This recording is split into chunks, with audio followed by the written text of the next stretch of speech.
వింధ్య, ఇదిగో నీకోసం కుంకుమ పువ్వు తీసుకొచ్చాను.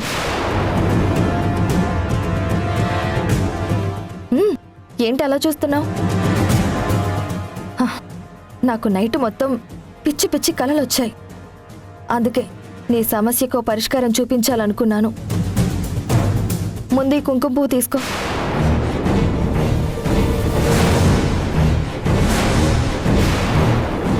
ఏంటి డ్రామాలాడుతున్నావా? లేని కడుపు కోసం ఫ్రూట్స్ తెప్పించి డైట్ చార్ట్ ప్రిపేర్ చేసి డాక్టర్ని పిలిపించి మా అత్తయ్య హడావుడి చేస్తుంటే సగం దానికి నేను చచ్చిపోతున్నాను. ఇది చాలదన్నట్టు నువ్వు కుంకుమ పువ్వు తీసుకొచ్చి నన్ను వెటకారం చేస్తున్నావా? అసలు నీకంతా తెలుసు కదా. నువ్వేం బాధపడకు. కుంకుమ పువ్వు అనే వంకతోనే నేను ఇక్కడికి వచ్చాను. నేను కూడా నీలాగే తల్లిని కావడం లేదు.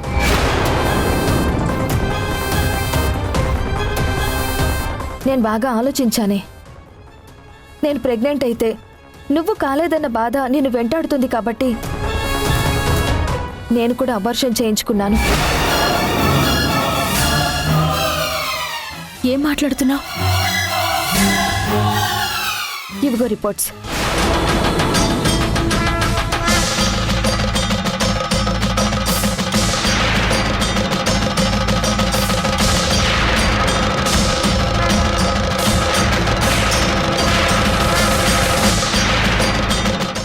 ఇవన్నీ ఫేక్. నేను నమ్మను. సరే, ఇవి ఫేకే అయితే ఇప్పుడే ఈ క్షణమే నిన్ను హాస్పిటల్కి తీసుకెళ్ళి నాకు అబార్షన్ చేసిన డాక్టర్తో నీకు ప్రూవ్ చేయిస్తాను. పద.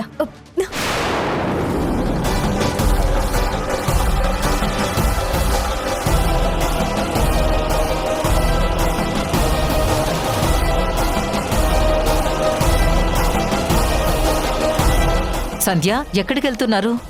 అత్తయ్య, మా ఇద్దరికి సుఖప్రసవం జరగాలని, ఏ ఆటంకం రాకూడదని కోరుకోవడానికి గుడికి వెళ్తున్నాం. ఈ టైంలో గుడికేంటి? వద్దమ్మా ప్లీజ్ అత్తయ్య, నేను వింధ్యని సేఫ్గా తీసుకొచ్చేస్తాను. గతంలో వింధ్య ప్రెగ్నెన్సీ టైంలో కూడా వద్దన్నా స్కూల్ ప్రోగ్రాంకి తీసుకువెళ్ళావు. అప్పుడు యాక్సిడెంట్ జరిగింది. పైగా సీమంతం రోజు ఏ దిష్టి తగిలిందో తెలీదు. వింధ్య స్పృహ తప్పి పడిపోయింది. తల్లికి బిడ్డకి ఏ ప్రాబ్లం లేదని డాక్టర్ చెప్పడంతో హ్యాపీగా ఫీల్ అయ్యాం. ఇప్పుడు బయటకు వద్దు సంధ్య. బయటికి వెళ్తే గాలి సోకుతుంది. అత్తయ్య, నా కోసం అత్తయ్య, నేను వింధ్యని క్షేమంగా తీసుకెళ్ళి క్షేమంగా తీసుకొస్తాను కదా.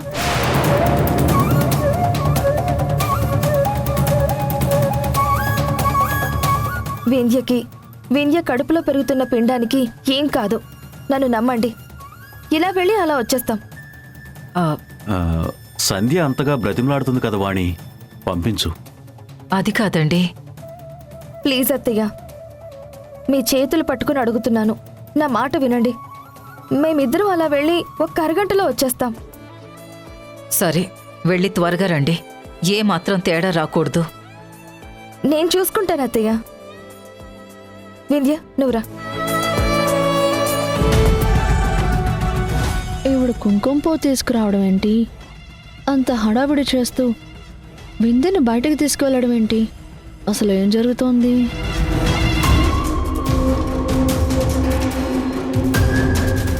నువ్వు వెళ్ళి కూర్చో, నేను డ్రైవ్ చేస్తాను.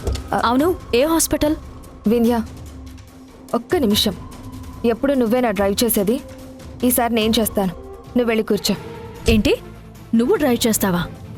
హలో, మన ఊర్లో ట్రాక్టర్ తోలినంత ఈజీ కాదు.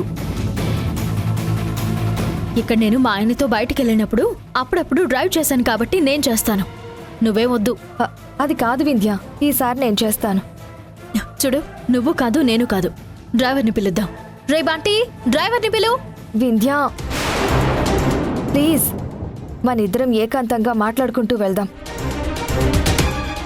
పర్సనల్ విషయాలు మాట్లాడుకోక చాలా రోజులయ్యింది. మధ్యలో డ్రైవర్ ఎందుకు?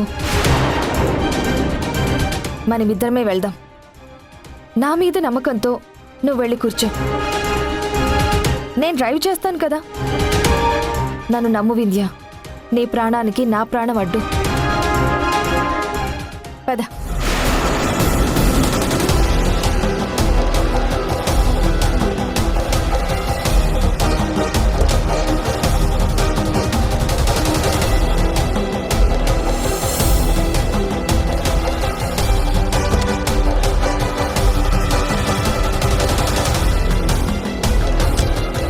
నువ్వు ధైర్యంగా ఉండు. ఇదిగో, నీకు కార్ స్టార్ట్ చేయడమే రావట్లేదు, గేర్ మార్చడం రాదు, ఇక డ్రైవింగ్ చేయడం కూడా రాదు. ఎందుకు రిస్క్ తీసుకుంటున్నావు? వదిలేసాయి. వింధ్య, కార్ స్టార్ట్ అవ్వట్లేదు అంటే అది నా మిస్టేక్ కాదు. కంగారు పడద్దని చెప్పాను కదా.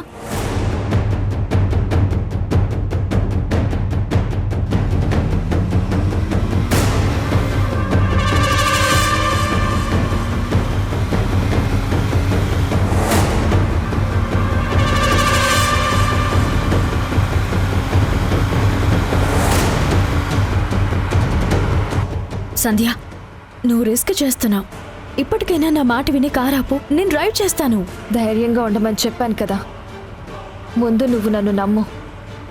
ఇలా నువ్వు నన్ను నమ్మకపోవడం వల్లే చాలా సమస్యలు వచ్చాయి వింధ్య.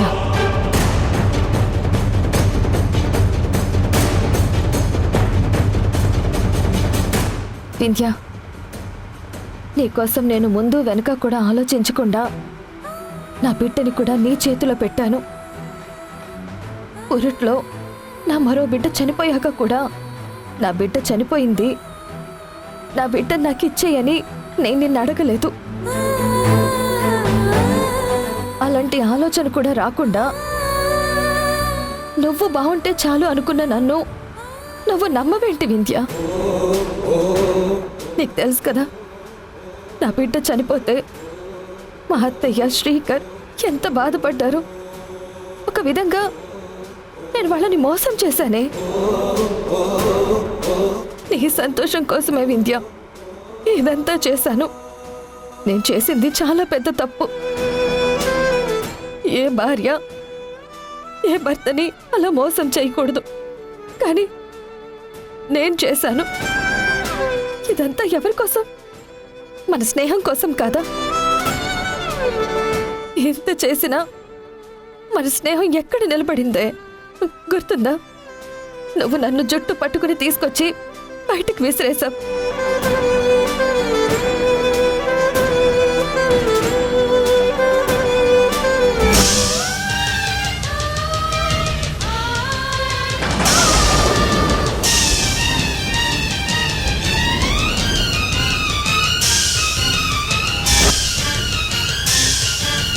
ఏంటి సంధ్య, ఇప్పుడు పాత కక్షలకి రివెంజ్ తీర్చుకుంటున్నావా? చచ్చా, నీ మీద నాకు రివెంజ్ ఏంటే? నేను నిన్నొక్క మాట అన్నా, బాధ పెట్టాలన్నా నన్ను నేను బాధ పెట్టుకున్నట్టు అవుతుంది. నేనెప్పుడు నువ్వు బాగుండాలనే కోరుకుంటాను. బాధలు కష్టాలు నేను అనుభవించి నువ్వు సంతోషంగా ఉండాలని కోరుకుంటానే. నీకోసం నేనెంత త్యాగం చేశానో నీకు తెలీదు. ఇప్పుడు కూడా నువ్వు నన్ను నమ్మలేదు కాబట్టి నిన్ను హాస్పిటల్కి తీసుకెళ్తున్నాను. నేను అబార్షన్ చేయించుకున్నానని కన్ఫర్మ్ అయితే గానీ నువ్వు సంతోషంగా ఉండు.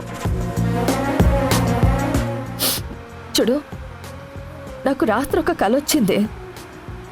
నువ్వు ఇంటికి రాగానే డాక్టర్ వచ్చి నిజం చెప్పేసినట్టు, మీ అత్తయ్య గొడవ చేసినట్టు, నువ్వు ఒంటి మీద పెట్రోల్ పోసుకుని అగ్గిపుల్ల గీసుకున్నట్టు చాలా భయంకరమైన కల వచ్చింది. అలా జరగకూడదని నేనొక నిర్ణయం తీసుకున్నాను. మొదటిసారి బిడ్డనిచ్చి నా భర్తని మోసం చేశాను. రెండోసారి అబార్షన్ చేయించుకుని నా కుటుంబాన్ని మోసం చేస్తున్నాను.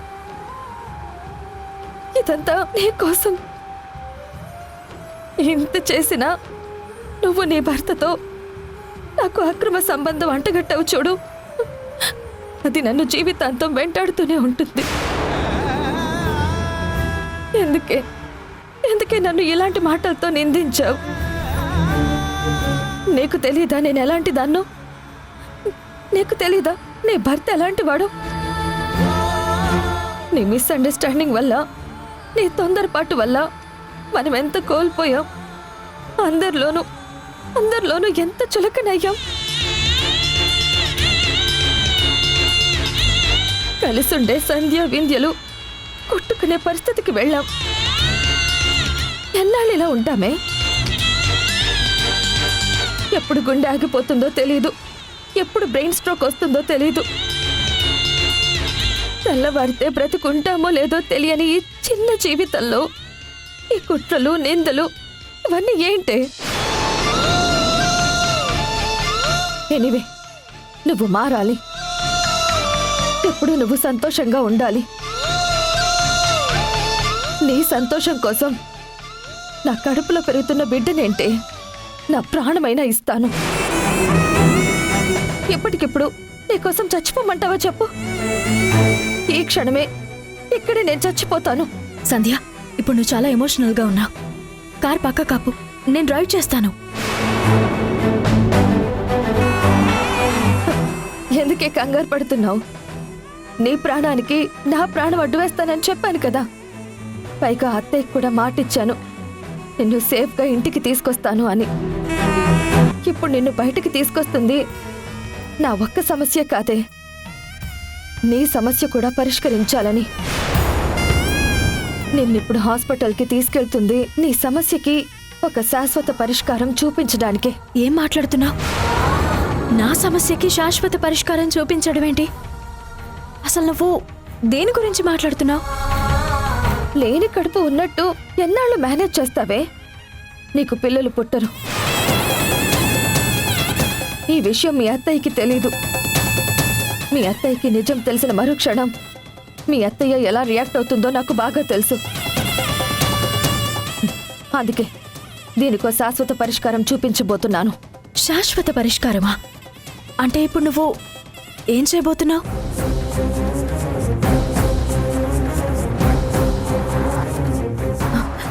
సంధ్య, నువ్వేం చేయబోతున్నావు? అసలు నీ ఆలోచన ఏంటి? ముందు నాకు అది చెప్పు. చెప్పడానికి ఏముంది? నీ ప్రాబ్లం నేను సాల్వ్ చేస్తాను. నా వింధ్య నాతో మాట్లాడినా మాట్లాడకపోయినా తనెప్పుడు హ్యాపీగా ఉండాలి. సంధ్య, స్లోగా నడుపు.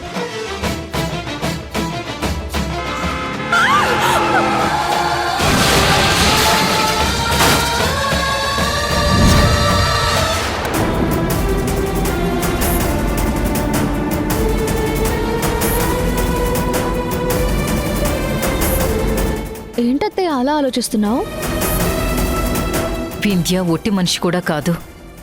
ఎంత వద్దన్నా వినకుండా సంధ్య వింధ్యం తీసుకెళ్ళిపోయింది. నాకు చాలా కంగారుగా ఉంది. పైగా సీమంతం రోజే కదా వింధ్య కడుపు నొప్పితో విలవెల్లాడింది. హాస్పిటల్లో కూడా జాయిన్ చేశాము. అలాంటి వింధ్యని సంధ్య తీసుకెళ్ళడం ఎంతవరకు కరెక్టు? నాకు అదే అనుమానంగా ఉంది. ఉన్నపలంగా సంధ్యొచ్చి తన స్నేహితురాల్ని తీసుకెళ్లడం ఏంటో. నువ్వు అనవసరంగా వాళ్ళకి ఎక్కువ ఫ్రీడమ్ ఇస్తున్నావు అత్త. మంచో చెడో బావ వింధ్య సిస్టర్ కలిసిపోయారు కదా. ఇప్పుడు సంధ్యని ఇంటికి రానిచ్చి తనతో రాయబారాలు చేయించి ఎందుకత్త కొత్త కొత్త సమస్యలు తెచ్చుకోవడం? పెట్టావా? పుల్ల పెట్టావా?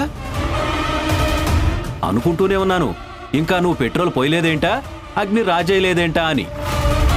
చూడండి అత్తయ్య, మావయ్య ఎలా అంటున్నారు. గతంలో జరిగింది మళ్ళీ రిపీట్ కాకూడదనే కదా నేను చెప్పాను. మావయ్య చూడు నన్ను ఎలా బాధ పెడుతున్నాడో. ఎందుకండి ప్రతిసారి దాన్ని అలా బాధ పెడతారు? బాధ పెట్టడం కాదు, సంధ్య వింధ్యని తీసుకుని బయటికి వెళ్ళింది. వెళ్ళని, స్నేహితులు వెళ్ళారు, తిరిగి వస్తారు. ఎప్పుడో ఏదో జరిగిందని దాన్నే పట్టుకుని వేలాడ్డం మూర్ఖత్వం అవుతుంది. పాత గొడవలని తగ్గిపోయి ఇప్పుడు సంతోషంగా ఉంటున్నారు. ఒకరినొకరు అర్థం చేసుకుంటున్నారు.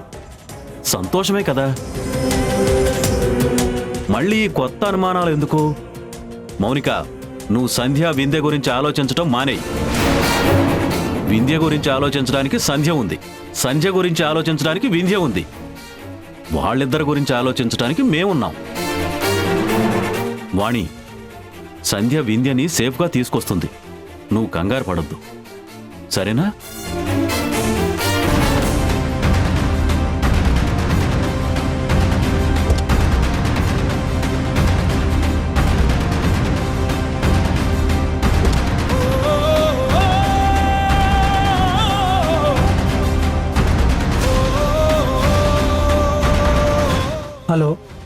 ఉన్నట్టే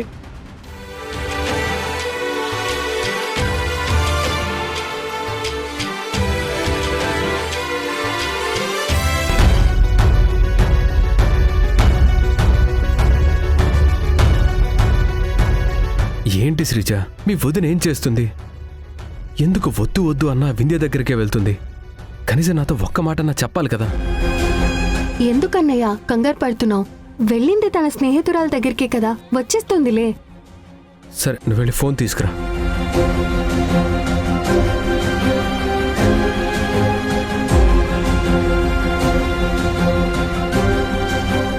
ఇదిగో అన్నయ్య.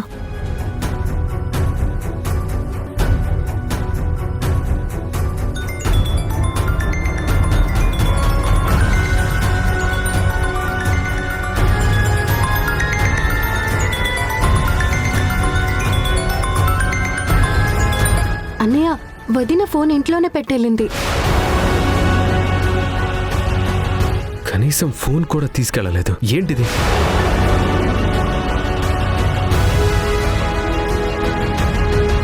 ఏంట్రా నీ నసా? నీ భార్య నీ మాట వినకుండా వెళ్ళిపోయింది, అంతే కదా? తను ఎప్పుడు నీ మాట గౌరవించిందని? నీ భార్య అన్ని పనులు నీకు చెప్పే చేస్తుందా? చెయ్యదు కదా. ఎందుకమ్మా నువ్వు చిన్న విషయాన్ని పెద్దది చేస్తున్నావు? వదిన ఎక్కడికి వెళ్ళిందని నువ్వు ఏదో దృష్టిలో పెట్టుకుని ఇలా మాట్లాడుతున్నావు. నువ్వు చిన్న పిల్లవి, నీకేం తెలియదు. నువ్వు నోరు మూసుకో. శ్రీకరం, ముందు నీ భార్యని నువ్వు అదుపులో పెట్టుకోవడం నేర్చుకో. అంటే ఏంటమ్మా? ఇప్పుడు తిట్టమంటావా, కొట్టమంటావా? అమ్మా, నువ్వు మనసులో ఏదో పెట్టుకుని బాధపడుతున్నావు. అసలు సంధి చేసిన తప్పేంటి? ఏదో దాచింది దాచింది అంటున్నావు. అసలు ఏం దాచిందమ్మా? నువ్వు చెప్పవు, సంధి కూడా చెప్పదు. అలాంటప్పుడు నేనేమనుకోవాలి? అమ్మా, సంధికి మనం తప్ప ఎవరున్నారు చెప్పు? పెళ్లికి ముందు కూడా ఆర్థికంగా కష్టాలు పడొచ్చిన అమ్మాయి, అది చాలదన్నట్టు మన ఇంటికొచ్చా కూడా ఎప్పుడూ సంతోషంగా లేదు. నా ఆరోగ్యం బాగలేకపోతే కూడా మన ఇంటి భారం అంతా తన మీద వేసుకొని నెట్టుకొచ్చింది. అలాంటి సంధ్యని ఎందుకమ్మా బాధ పెడతావు?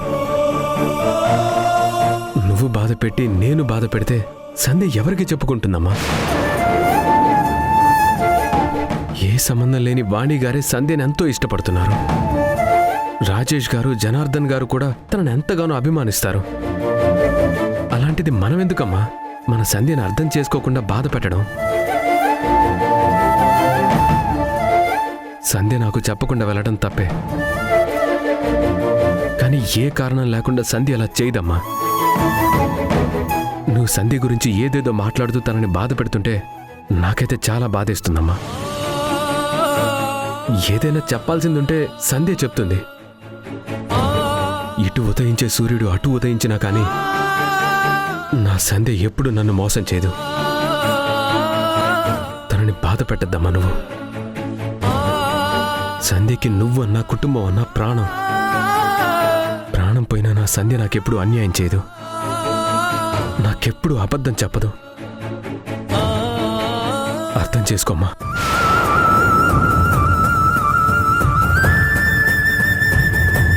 అమ్మా, భార్య భర్తల మధ్య అంత నమ్మకం ఉంది. నువ్వెందుకమ్మా ప్రతిసారి సమస్యలు తీసుకొస్తావు?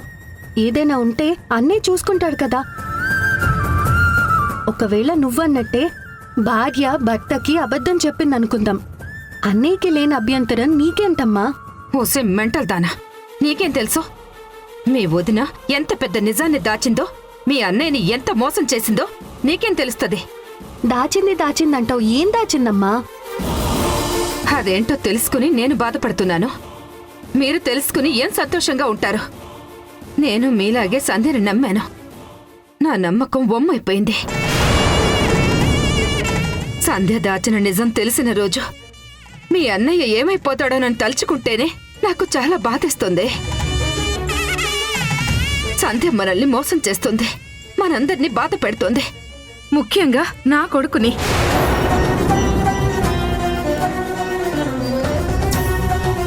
మోసం అంటుంది, బాధ అంటుంది. అసలు వదిన చేసిన తప్పేమై ఉంటుంది?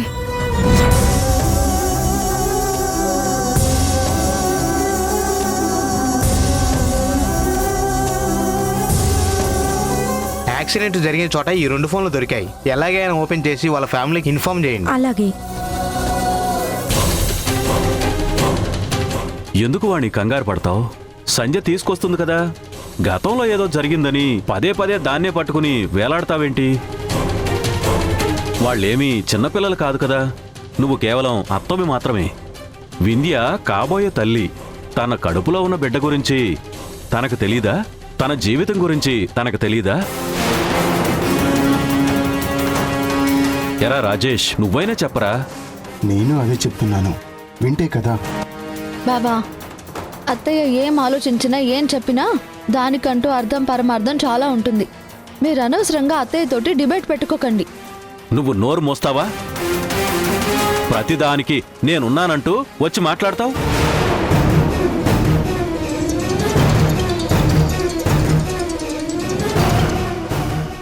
హలో, ఎవరు? హలో, రాజేష్ గారా మాట్లాడేది? మేము సన్షైన్ హాస్పిటల్ నుంచి మాట్లాడుతున్నామండి. ఇక్కడికి ఒక యాక్సిడెంట్ కేసు వచ్చింది. తన పేరు వింధ్య అని చెప్పారు. మా వింధ్యను ఇంటికి తీసుకెళ్లిపోవచ్చు కదా. తల్లికి బిడ్డకి ఏం ప్రాబ్లం లేదు కదా. యాక్సిడెంట్ అవ్వడం వల్ల తన గర్భసంచి కూడా సమస్య వచ్చింది. ఇక మీదట తనకి పిల్లలు పుట్టరు.